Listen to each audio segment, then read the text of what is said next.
So you came on Sunday, heard a good sermon, sure seemed like you really were learning, but that was days ago.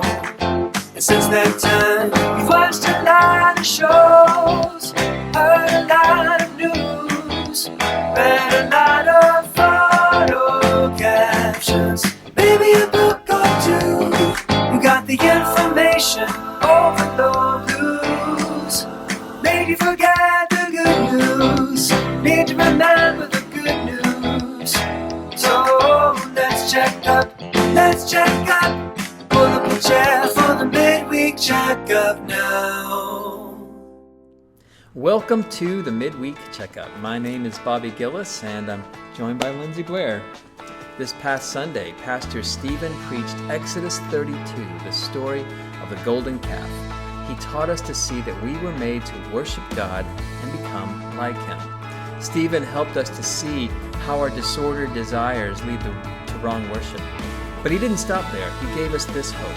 If we can restore our worship to its rightful place, we will become like what we are supposed to be. Lindsey, what did you think? Well, our souls long to worship, and we are always worshiping something.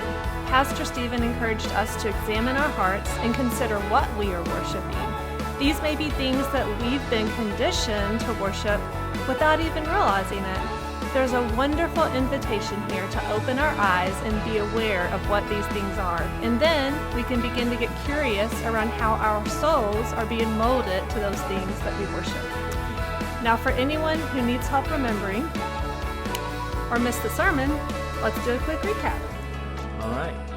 Pastor Stephen began by noting that we all worship. We are commanded to worship God alone, just like the ancient Israelites who worshipped a golden calf but held a festival for God.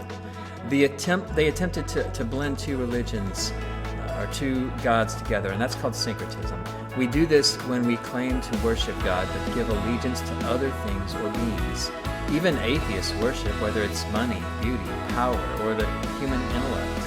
We usually worship with our time, money, and energy. You want a concrete way to find out what you're worshiping? For your time, check your browser history. For your money, check your bank account. For your energy, think about the thing that gets you the angriest on the inside.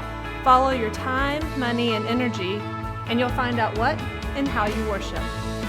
Next, Stephen said that we become what we worship. The ancient Israelites worshipped the golden calf, and God said they are a stiff-necked or stubborn people, an animal term meant to say that they will not obey.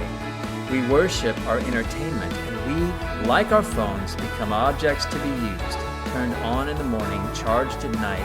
We worship our politics, and we, like our political scripts, become dogmatic words, unable to change or think beyond what's on the page. We worship our health, and we, like our heart monitors, beep along, not trying to live, but only trying not to die.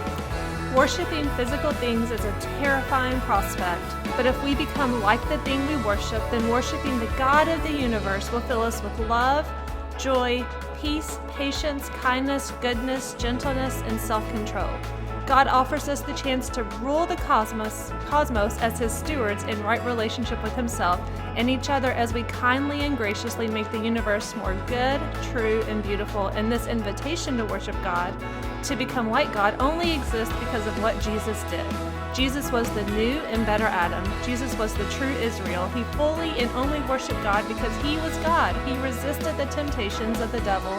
He conquered death. He is life that could never die. And He offers us that life today. Jesus is inviting us to step out of the conditioning that has shaped us. Free yourself by bowing your knee and worshiping the only true God. Maybe that means you call a friend instead of turning on the TV. Maybe that means you go out and garden and watch for God's provision. Maybe it means you quit trying to go it alone and you call a counselor. Maybe it means not looking at your phone while you're with people or in a worship service. These tiny acts of worship, living the way God has called you to, are transformative.